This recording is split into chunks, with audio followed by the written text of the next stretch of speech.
Hi friends అందరికీ ఈరోజు అయితే నేను రొట్టెను చపాతీ అయినా రొట్టె అయినా ఏదైనా ముక్కలు ముక్కలుగా చేసి రొట్టెను ఒక విధంగా ఐటమ్ చూపిస్తాను చూడండి ఫ్రెండ్స్.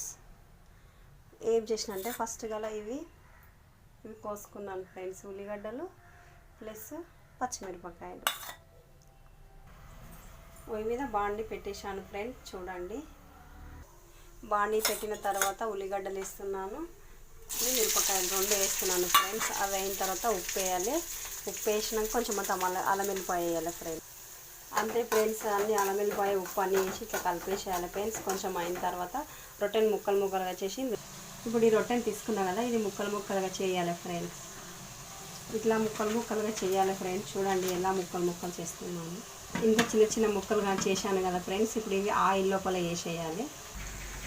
కొంచెం ఆయిల్ లోపల వేసి ఇట్లా కలపాలి ఫ్రెండ్స్. లాస్ట్ కొంచెం అంతా